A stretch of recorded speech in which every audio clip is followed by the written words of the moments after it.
سب سے پہلے سابق وزیر اعظم عمران خان صاحب کا ایک عام سٹیٹمنٹ ہے، وہ آپ کے سامنے میں رکھ دیتا ہوں۔ عمران خان صاحب نے وکلا سے اور میڈیا سے بات چیت کی ہے، اور وہ بیان جو ہے وہ ان کے ایکس اکاؤنٹ کے اوپر شیئر کیا گیا ہے۔ اس میں کچھ بڑی امپورٹنٹ چیزیں ہیں۔ عمران خان صاحب ایک بڑا اہم خط دوبارہ لکھ رہے ہیں آرمی چیف کو۔ اگر آرمی چیف کی جانب سے کوئی مثبت جواب نہیں آتا تو کھلا خط لکھنے کا یہ سلسلہ جاری رہے گا، اور کچھ اور ڈیولپمنٹس بھی ہیں وہ آنے والے دنوں میں اسی حوالے سے وہ میں آپ کو بتاؤں گا۔ لیکن پہلے عمران خان صاحب کا بیان ہے، یہ پڑھ کے آپ کو سنا دیتے ہیں۔ 8 فروری کو ملک بھر میں بشمول پنجاب، سندھ اور سوابی میں ہونے والے احتجاجی مظاہرے پر عوام کو خراج تحسین پیش کرتا ہوں۔ اس ننگی فسطائیت کے دور میں بھی عوام ہر مرتبہ میری کال پر خوف کے بت توڑ کر نکلتی ہے، جس سے ثابت ہوتا ہے کہ یہ قوم اب ہر حال میں حقیقی آزادی کی منتظر ہے۔ اردلی حکومت اندر سے ڈری ہوئی ہے۔ ملک بھر میں چھاپے مارے گئے اور لوگوں کا تشدد کا نشانہ بنایا گیا۔ کرکٹ کا بہانہ بنا کر ہمیں مینار پاکستان جلسے کی اجازت نہیں دی گئی۔ اس سے صاف ظاہر ہے کہ یہ کھوکھلی حکومت اندر سے کس قدر بوکھلاہٹ کا شکار ہے۔ میں نے آرمی چیف کے نام خط ملک کی بہتری کے لیے نیک نیتی سے لکھا تھا۔ یہ میرا ملک ہے اور مجھے اس کی فکر ہے۔ میں D G I S P R کو کہنا چاہتا ہوں کہ فوج کی ساکھ مکمل طور پہ تباہ ہو رہی ہے۔ آپ کہتے تو یہ ہیں کہ ہم سیاست میں مداخلت نہیں کرتے، مگر بچہ بچہ واقف ہے کہ ملک کا نظام آرمی چیف ہی چلا رہا ہے۔ ملک پر محسن نقوی جیسے ٹاؤٹس مسلط کر دیے گئے ہیں، جس نے کبھی کونسلر کا انتخاب نہیں لڑا، مگر اب وہ کرکٹ سے لے کر خارجی اور داخلی معاملات تک ہر چیز کا کرتا دھرتا ہے۔ ملک میں ہر جانب جبر و فسطائیت کا بازار گرم ہے۔ 26ویں آئینی ترمیم کے ذریعے سپریم کورٹ کی خود مختاری کا جنازہ نکال دیا گیا ہے۔ قاضی فائد عیسیٰ تاریخ کے جانبدار اور بے شرم ترین چیف جسٹس تھے، جن کا کردار جسٹس منیر سے بھی زیادہ گھناؤنا تھا۔ ان کے دور میں جمہوریت پر شب خون مارا گیا، انسانی حقوق بری طرح پامال ہوئے، مگر انہوں نے بجائے کوئی ایکشن لینے کے ہر غیر قانونی اقدام کی سہولت کاری کی۔ ملک میں قانون کی حکمرانی اور انسانی حقوق دونوں بری طرح پامال ہیں۔ انتخابات کے نام پر ڈھونگ رچا کر عوام سے ان کا مینڈیٹ چھینا گیا۔ چیف الیکشن کمشنر اور قاضی فائد عیسیٰ اس سب میں اسٹیبلشمنٹ کے سہولت کار بنے رہے۔ ان دونوں چہروں نے اپنے عہدوں اور عوام سے غداری کی۔ اس سب کے نتیجے میں جعلی ایم این ایز، جعلی پارلیمان، جعلی وزیر اعظم اور جعلی صدر کا وجود عمل میں آیا۔ قاضی فائد عیسیٰ کا کام اب آئینی بینچ سے لیا جا رہا ہے۔ ملک کو بنانا ریپبلک بنا دیا گیا ہے۔ ججز کا یہ فرض ہوتا ہے کہ دو طرفہ موقف سنا جائے، مگر یہاں ایک ہی طرف کا موقف سن کر فیصلے دیے جاتے ہیں۔ جسٹس یحییٰ آفریدی کو خصوصی طور پر پیغام دینا چاہتا ہوں کہ جو ملک میں انسانی حقوق اور قانون کا حال ہے، آپ کو اس کے خلاف کھڑے ہو کر تاریخ میں سرخرو ہونا چاہیے اور قاضی جیسا شرمناک کردار ادا نہیں کرنا چاہیے۔ پیکا کے کالے قانون کے ذریعے میڈیا اور سوشل میڈیا کا گلا گھونٹ دیا گیا ہے۔ انٹرنیٹ کا جو حال کیا گیا وہ سب کے سامنے ہے۔ معیشت کو 1.7 ارب ڈالرز کا نقصان اٹھانا پڑا۔ ملک میں برین ڈرین تیزی سے جاری ہے۔ 17 لاکھ افراد بیرون ملک منتقل ہو چکے ہیں۔ معاشی تباہی اور بے روزگاری سے پوری قوم پریشان ہے۔ ہم نے 9 مئی اور 26 نومبر کو کمیشن کا مطالبہ کیا تھا، اور اسی لیے کیا تھا کیونکہ ہمیں معلوم تھا کہ مذاکرات صرف ایک ڈرامہ ہے۔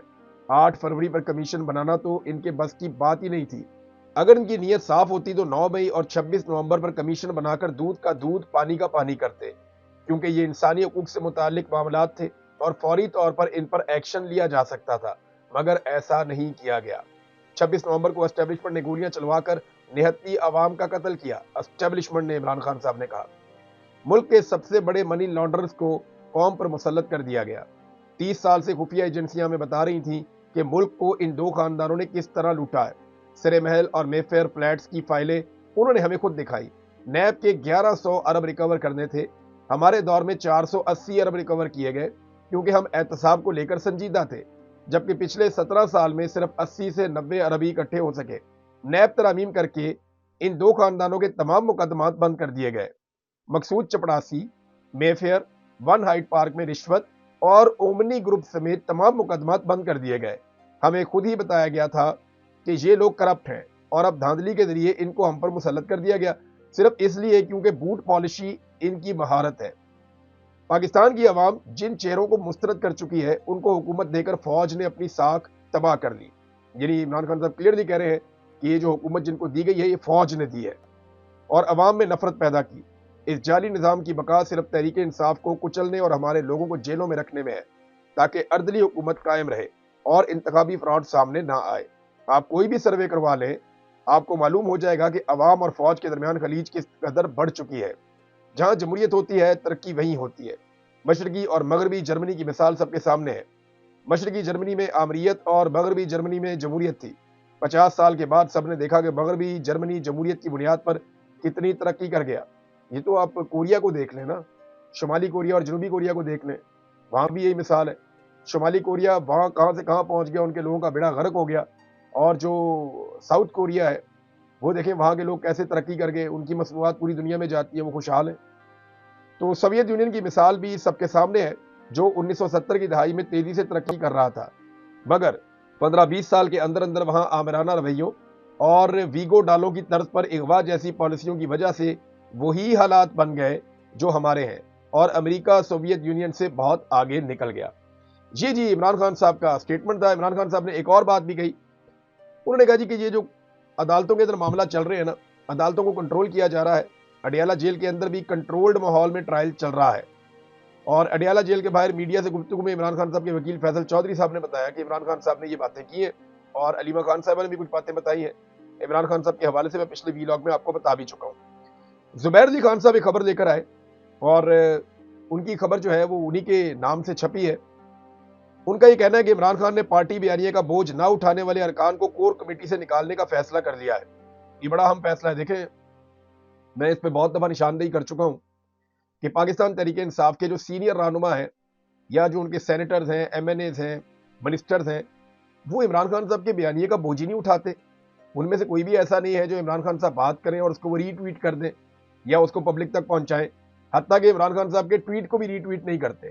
ان کے بیانیے کو آگے لے کے جانا تو بہت دور کی بات ہے۔ تو ہدایات جاری کی گئی ہیں کہ عمران خان صاحب ایک تو تیسرا خط لکھیں گے، اور اپنے وکلا کو انہوں نے ہدایت جاری کر دی ہے کہ تیسرا خط تیار کیا جائے، اور یہ خط جو ہے وہ پہلے سے زیادہ سخت ہوگا۔ یہ میری اطلاع مجھے اس کے بارے میں ہے۔ اگر ابھی اس سلسلے کو نہ روکا گیا تو پھر اور زیادہ سخت لیٹر عمران خان صاحب کے باہر آئیں گے۔ پھر جو کور کمیٹی ارکان عمران خان صاحب کے ٹویٹس کو ری ٹویٹ نہیں کرتے یا ان کے بیانیے کا بوجھ نہیں اٹھا سکتے، ان کی کور کمیٹی کی رکنیت ختم کر دی جائے۔ یہ بھی جناب عمران خان صاحب نے کہا۔ ذرائع کے مطابق عمران خان صاحب کو بتایا گیا کہ کور کمیٹی میں صرف 2 درجن ارکان ہی بانی چیئرمین کے اکاؤنٹ سے کی گئی ٹویٹس کو ری ٹویٹ کرتے یا میڈیا پر ان کے موقف کی بات کرتے ہیں، باقی زیادہ تر بندے اس کے بارے میں بات ہی نہیں کرتے۔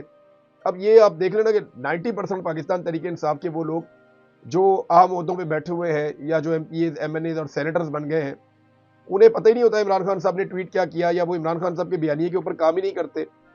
یہ بات بڑی سادی سی ہے کہ جب سب مل کے بیانیے کے اوپر کام کریں گے تبھی وہ اسٹیبلشمنٹ کا مقابلہ کر سکیں گے، ورنہ اسٹیبلشمنٹ کی طاقت زیادہ ہے اور اس کا مقابلہ الگ الگ تو کیا نہیں جا سکتا۔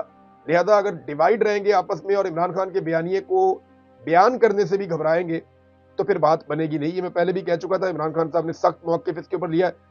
یہاں خبریں اور ہیں، لیکن میں پہلے کیونکہ زبیر علی خان صاحب کی خبر ہے تو دوسری بھی میں آپ کو دے دیتا ہوں کہ کاشف عباسی صاحب کو 2 ہفتوں کے لیے جبری رخصت پر بھیج دیا گیا ہے۔ 2 ہفتے کے لیے چھٹی دے دی گئی ہے، اور اس کا ایک کلپ بھی شیئر کیا گیا ہے، زبیر علی خان نے کیا، اور یہ وجہ یہ بتائی جا رہی ہے کہ کاشف عباسی صاحب نے 8 فروری کے انتخابات میں جو دھاندلی ہوئی ہے، اس حوالے سے جو پتن کی رپورٹ ہے، اس رپورٹ کو پروگرام کا حصہ بنایا تھا اور یہ ان کا قصور ٹھہرا۔ کاشف عباسی صاحب کا اس سے پہلے بھی نواز شریف پہ تنقید کرنے کی وجہ سے پروگرام آف ایئر کیا گیا تھا، اور اس طرح کی ان کے ساتھ حرکت کی گئی تھی، تب میری کاشف عباسی صاحب سے بات بھی ہوئی تھی۔ میں چلیں آپ کو ایک بہت دلچسپ واقعہ بتاتا ہوں۔ جب مجھے ایجنسیوں نے اغوا کر لیا نا اور جبری طور پہ لاپتہ رکھا، تو مجھے جس دن مجھے بہت زیادہ مارا نا انہوں نے، تو اس دن کچھ بندے آئے ملنے کے لیے، اور اس کے بعد انہوں نے میری آنکھوں پہ پٹی ڈال کے مجھے بٹھایا ہوا تھا، میرا پورا جسم جو ہے وہ لرز رہا تھا، بہت زیادہ انہوں نے ٹارچر کیا ہوا تھا میرے پہ۔ تو وہاں ایک بندہ مجھے کہتا ہے کہ عمران آپ بٹوین دا لائن کیوں نہیں چلتے؟ تو میں چپ کر کے بیٹھا رہا۔ تو اس بندے نے کہا جی کہ آپ کاشف عباسی کو دیکھیں نا، کہ کاشف عباسی جو پروگرام کرتے ہیں وہ کتنا بیلنس پروگرام کرتے ہیں، تو آپ اتنا کھل کر کیوں بولتے ہیں؟